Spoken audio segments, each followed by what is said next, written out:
Hello, and welcome to a very special episode of the Competitive Enablement Show. I'm your host, Brandon Bedford, Competitive Enablement Manager at Clue, and a few weeks back, we hosted an AMA session all about AI in CI. We asked the community, what are your hottest questions right now about how AI is going to impact competitive enablement? And we got over 60 questions. And so we're doing our very first mailbag episode where I'm going to riff through some of my favorite questions and give you my raw take. Try to do as minimal prep as possible so you're getting some real answers here right off the hop. All right, let's dive in. What is the best platform with the lowest hallucination ratio? Obviously, that's Clue, but let's take this more seriously. There's a lot of AI platforms out there. There's ChatGPT, there's Anthropic, there's Google Bard. And so I think what this community member is asking is, one, what are the best platforms out there to use? But the lowest hallucination ratio is really interesting. So accuracy is obviously a huge issue in, everything related to generative AI, but especially in competitive intelligence. You do not want to risk giving your sales rep some outdated or inaccurate talk track. And so, wondering what the lowest hallucination ratio is an important question. For the best platform, I would really think about the kind of platform you're using. So Clue, for instance, is dedicated to competitive intelligence. As we're building AI more and more into our platform, we are really thinking about how we weight certain data, how to make sure that the outputs are as accurate as possible. Whereas if you're using ChatGPT or a more public, low-cost LLM, that's, I think, where you're going to see more risks of hallucinations. It's pulling from all of the public data on the web, and it's a little bit harder to control what inputs are going to that tool. And this relates to another question, actually, which I want to touch on, which is how do you balance inputs to get the right output? And I think that's one way you can think about minimizing hallucinations. If you've used a prompt-based generative AI tool in the past, you know that you could just go in and ask a question and just kind of prompt raw right out of the gate. But in order to get a more accurate question, and more accurate answer rather, you may want to provide some context or guidance as you get to your question. So for instance, you might give the generative AI tool some context and say, hey, imagine you're a VP of product marketing or you're a competitive intelligence manager at XYZ company. You can provide some of those inputs to then frame the output that you get. Now, this might not ensure accuracy, but you will get a more contextual answer. Another way that you can provide inputs is actually providing data. So depending on the platform or the tool you use, you could, for instance, upload some documents. Now, this is where we get into security. Again, related to another question we got. How can we safely use AI to capture competitive intel from disparate sources? And I think this is one of the risks of using a public, low-cost or no-cost LLM is if you input data into this LLM, it's likely going to get shared into the rest of the LLM. And again, something that we are hearing quite often from our customers is how do we prevent that? How do we make sure that our data is ours and we're not sharing our secret sauce with potentially our competitors if they're using that LLM? And so again, I think these questions are all quite related. A couple things that I would advise. One, understand the terms and conditions of the AI tool that you're using. If you upload data, is that going to be shared into the LLM? And do you have your own kind of instance of that AI tool? And then if you do have that security and kind of trust in place, that's where I'd start to think about the sources that you could use as inputs. Maybe you want to upload some win-loss interviews or surveys. Maybe you want to upload some of your Slack conversations or call recordings. These are all things that we're thinking about at Clue, and you're going to see some exciting, product development coming soon, hint, hint. But that's how I would really think about balancing inputs and outputs, controlling that hallucination ratio, and also making sure that you're safely using AI tools to answer competitive questions. All right, let's move on to another topic here. This was an interesting one that I really liked. How do you ensure data integrity and correctness and differentiate between marketing fluff and real product information? And the way I interpreted this question was, if you're using, say, ChatGPT, and you ask it about one of your competitors, it's going to pull information from the public web. The public web, however, has your competitors' marketing pages, their website, their blog, and they might be, to put it as this question puts it, there might be a lot of marketing fluff out there that isn't perfectly accurate to the way that competitor's product actually works, or perhaps more importantly, how buyers are actually using the product, right? And that's just the reality, I think, of, whether you like it or not, modern marketing is some of the weaknesses of the product or the intricacies or difficulties are not going to be found on the competitor's website.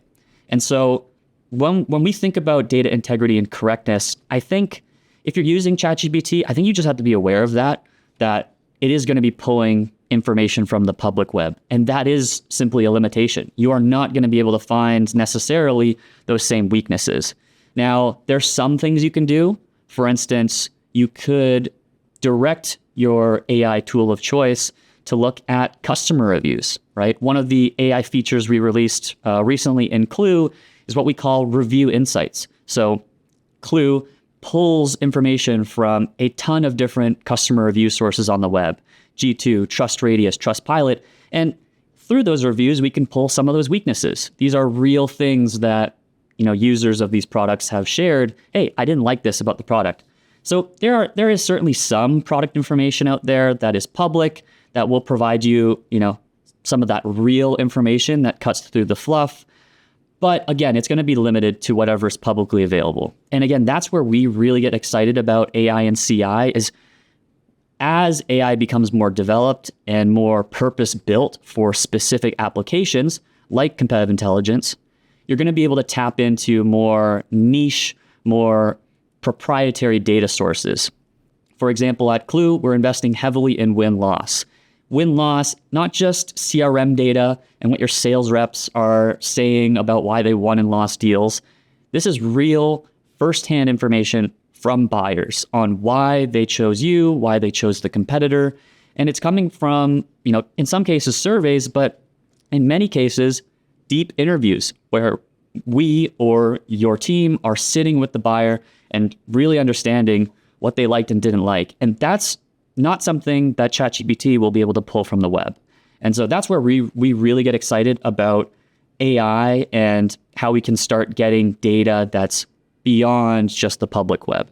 This again relates to another question. There's a theme here. A lot of these questions were related, and so hopefully I'm jumping around to themes and topics that are interesting. This is super related to this question. Where do you see a place for AI in win-loss? And I kind of alluded to this, but as mentioned, we're investing very heavily into win-loss here at Clue. When we think about win-loss, we're not just thinking about CRM data or competitive win rates. That is, of course, an important part of win-loss analysis. But the way we think about win-loss is ultimately, why are we winning and why are we losing? And the best way to get that intel is through first-party information. By sitting down with buyers, by sitting down with your customers or churned customers and asking them, why did they choose your solution? Or why did they choose the competitor solution?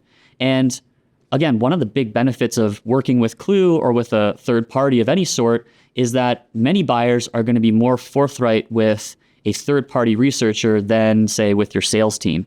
And so they're going to be able to dig deeper into the real reasons why you won or lost. That is really, really unique data because, again, that's not going to be found publicly, and it's probably not going to be found in your CRM. And so to get back to this question, where do we see a place for AI in win-loss? We really see win-loss as a very unique proprietary data source that is going to have a ton of insight that many public AI tools just simply won't be able to achieve.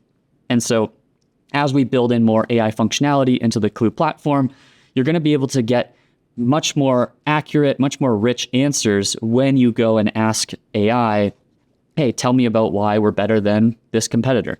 And so that's where we really get fired up about AI and win-loss. I know I'm talking a lot about Clue, but hopefully this is helpful even if you're not using Clue, because win-loss is a super powerful set of data. Whether you're using Clue or not, we highly recommend you speak to your buyers, whether you have someone within your organization that can do that, maybe on your product marketing team, or if you work with a third-party consultancy or agency that can go and research this information firsthand from your buyers. And another question here, which I thought was super interesting, it kind of starts off, what's the best way to use AI in CI, which we've kind of touched on already. But the second part of this question is really interesting. Where should we not use AI in CI? And I think this is where we start to get into the realm of what are the limitations of AI? Again, kind of alluded to already, but I want to really double click here.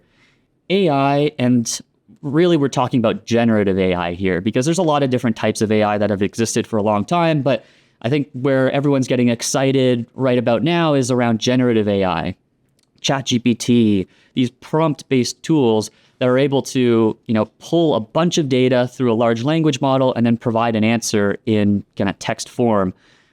Where not to use that, I would say, is where you get into the real nitty-gritty of a competitive information or a competitive deal if you're supporting sales. So what do I mean by that? When you're in a competitive deal, there's obviously high-level talk tracks and high-level differentiators that you want to understand, right? Why are we better than the competition? Here are our top 3 reasons. Here are the top 3 reasons that we lose, etc. I think using AI there is actually, totally fine. That's where you can get some directional themes on what are our strengths, what are our competitor strengths, etc. Where I would be careful using AI is when you get into the details. So as an example, if you need to put together a comparison table or a leave behind asset, right? Maybe you're putting together a one-pager or a slide deck for your sales team. That's where AI you might want to be more careful, because for a couple reasons. One, you're getting into maybe more detailed product information that AI might not be able to find the right answer to. Secondly, if it's something that's a leave behind asset, like a one-pager or a slide deck, that's something that the sales rep will send out to a prospective client, and then they will have that document and are going to read it with or without the context from your sales team. That's where you don't want to have any mistakes or inaccuracies. So that's the way I would think about using AI and CI. I mean, just like any other use case, quite frankly, if you've used ChatGPT to, say, draft a blog post or do some research, you've probably noticed this already, that it gets kind of 90% there, but you might need to do some final edits. So, that's maybe a good litmus test. If there's an asset or a piece of content that you wouldn't want to just send out 90% complete, then maybe you don't want to use AI for that. Or at the very least, you can use AI to get started, but then make sure you're curating and validating that intel before it's being used. And another question here, this one was really unique, so I want to see where this one goes. This question starts off, it seems like our board is not taking this topic of AI as seriously as they should. It reminds me of the InfoSec awareness back in the 2000s. How can we accelerate their interest, there being the board, and sell the benefits of managing AI sooner rather than later? So this is a little bit outside of CI, but I think it's a really interesting topic that's worth talking about, which is AI is kind of the hot thing of 2023, but not all companies are adopting it at the same rate. And so if you found yourself at a company that is still maybe unsure of their AI strategy, or is maybe a little bit hesitant, you should leave. No, I'm kidding. Okay, in all seriousness, don't leave. But I think there's an interesting opportunity there if you're really passionate about AI. I mean, at Clue, I've said this before, we really believe that AI could be this next platform shift, just like the internet, just like mobile. And that's going to become clearer and clearer over the coming years. And so if your company is, hesitant, one, don't be discouraged, firstly, because I think there's reason to be hesitant. There's a lot going on in the space, and I'm going to touch on another question that hits on that. But the other piece here is that's an opportunity for maybe you to elevate yourself within the organization. It sounds like whoever asked this question has some level of access to the board, whether you're an executive yourself or maybe you work with an executive closely. Just anecdotally, from the customers and the companies that I've been speaking with, a lot of companies just don't know, and they're looking for someone in their organization that can guide them. What is competitive intelligence and market intelligence at the end of the day? It is helping executive teams, sales teams, product teams navigate the unknown. And AI is introducing a ton of unknown. So to this person, I mean, I can't tell you exactly how this is going to play out, similar to InfoSec back in the 2000s. I mean, I wasn't working back then, but I think there is a really interesting opportunity to be that person, to step up and say, hey, here's what I found. Here's some of the research I've done. Here's some of the interesting tools and applications of AI that I found, competitive intelligence maybe being one of them, and actually bringing those insights to the board, to the executive team. Because just because they're hesitant does not mean that they're against AI or they're not going to embrace it eventually. And so here we have another question. Again, similar topic, but I think it's connected. Which criteria can we use to distinguish AI hype from trends? I wish I could give you specific criteria, but I want to riff a little bit on this topic because it's important. As mentioned, we really do think AI is the next big thing. That being said, there is a lot of hype right now, and there could be a bubble in terms of the potential. Maybe, things kind of settle over the next year and we find out, what is the wheat and what is the chaff in terms of AI applications. Or maybe things continue developing. Maybe, GPT-5 comes out and things just accelerate even faster. And so I guess what we would recommend is now is the time to experiment, try different things. Yes, some of these things might not work out, but AI certainly is a difference maker. I mean, we've seen it with our clients within our own tool. AI is really accelerating the speed at which a competitive enablement manager like myself can collect intelligence, analyze intelligence, summarize intelligence, distribute insights. All these things are faster. Now, does someone have to validate and verify that intel? Of course, but it really is powerful. And so what I would say here, to distinguish that, I mean, try it for yourself. Use these tools, get in there, play around with the AI, because we are really on the precipice. And I think there's no better way to find out than just trying it for yourself. And a perfect follow-up question here. How does this help you, this being AI, of course, how does AI help you be faster, more accurate, and or more insightful? So I think there's a couple different ways. I mean, in competitive intelligence, competitive enablement, there's a ton of stuff happening, especially nowadays. I mean, I don't know about you, but the number of companies, the number of topics that I'm keeping track of for our sales team, for our executive team, is exploding because there's just so much happening, obviously, in AI itself in this kind of meta fashion, but also because of the way markets have been, there's been consolidation. There's been, different market players moving into new categories. And if you're noticing this in your category, then it just means there's more work to be done and there's less time to do it. And so that's perhaps the most, immediate impact that AI is having that I'm experiencing myself, but I'm also seeing with a lot of our clients, is you're just able to get through more data faster. AI is really powerful at taking lots of data points and summarizing it. Clue Review Insights is just one example. Instead of having to read through 1,000 reviews or even 100 reviews online, you can get Clue to give you the top strengths and weaknesses from all of those reviews. That saves an infinite amount of time. It's almost immeasurable how long that would take to go through all those reviews. So I think being faster is a huge benefit of AI right now. I think over time, though, that's where we get into more insightful. So I loved how this person framed the question. I think immediately, this is, the first couple innings of AI, maybe still the top of the first inning. Being faster is kind of what we're already starting to see, but I think we're going to start to see more novel insights that AI could generate. I'm going to use Review Insights as an example once again.